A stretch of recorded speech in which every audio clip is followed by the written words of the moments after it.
যারা ব্যবসায়ী সমাজ আছে, ব্যবসায়িক ক্ষেত্রে যারা জড়িত আছে, তারা অনেক সময় দেখেন ভুল পথে চালিত হয়, তাদেরকে নিষেধ করতে হবে। মানে প্রত্যেকটা পেশাজীবী যখন যার যার জায়গা থেকে, প্রশাসন যারা আছে তাদের তরফ থেকে। খবর পড়ছি এখন সংবাদ 24 নিউজ রুম থেকে। আমি সিনথিয়া। নরসিংদী মনোহরদী চালাকচর ইউনিয়ন পরিষদ ভবনে মতবিনিময় সভা অনুষ্ঠিত হয়েছে।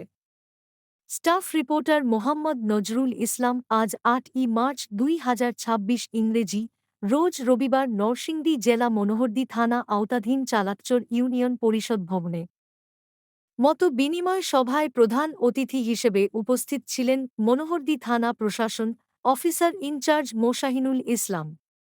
সভাপতিত্ব করেন জনাব মো হয়রত আলী, সাবেক সদস্য চালাকচর ইউনিয়ন পরিষদ।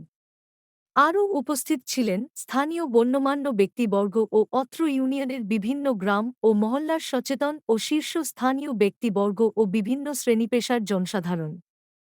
এমনকি গোটা এলাকা কলুষিত করে মনোহরদী থানা প্রশাসন অফিসার ইনচার্জ মোশাহিনুল ইসলাম মহোদয় অত্যন্ত মনোযোগের সহিত জনগণের কথা শ্রবণ করেন।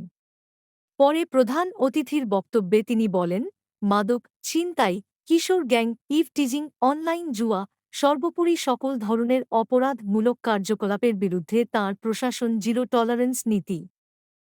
কোনো জঙ্গলে যদি বসে থেকে যদি এই ধরনের আপনার তথ্য কালেক্ট করে আমার অফিসারকে দেবেন, সে একেবারে কঠোর ব্যবস্থা গ্রহণ করবে। এই বিল্ডিং আশেপাশে কিছু ব্যবসায়ী আছে, কিছু কর্মচারী আছে, ওইটা